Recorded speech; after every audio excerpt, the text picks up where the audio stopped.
రాజధాని భూముల విషయంలో ప్రతిపక్షాలది అనవసర రాద్ధాంతమన్నారు మంత్రి నారాయణ. తుళ్లూరు మండలంలో 29 గ్రామాల్లో భూ సమీకరణ మిగిలి ఉందని, అది కూడా త్వరలోనే పూర్తవుతుందని అన్నారు.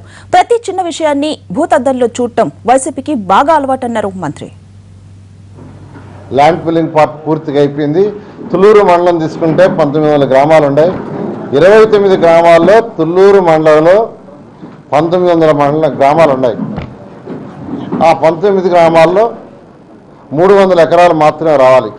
అది కూడా రోజు 10-15 ఎకరాలు ఇస్తున్నారు. వాళ్ళందరికీ నచ్చజెప్పి వీలైన తొందరలో ల్యాండ్ తీసుకోండి. ఇంకా నచ్చజెప్పినా ఇవన పక్షంలో ల్యాండ్ అక్విజిషన్ కూడా పొమ్మన్నారు. ఎందుకంటే అక్కడొక ఎకరా అక్కడ 2 ఎకరాలు ఉంటే మధ్యలో రోడ్లో వేసేటప్పుడు ఇబ్బంది అవుతుంది. కాబట్టి ఇంకా మనకు వర్క్ ఫాస్ట్గా కావాలా. ఈ రోజుకి నేను ఒక్క కాంట్రాక్టర్ని సంవత్సరం 4 నెలలైంది, ఒక్కరిని కూడా నేను కలవని చెప్పాలి. నేను చెప్తాను, విశాఖపట్నంలో కానీ విజయవాడలో కానీ డబ్బులు డిలే కమిషన్లు ఇవ్వలేదంటే on the spot across the table in the presence of commissioner మేయర్లు వాళ్ళని పిలిచి చెక్కులు ఇప్పించారు.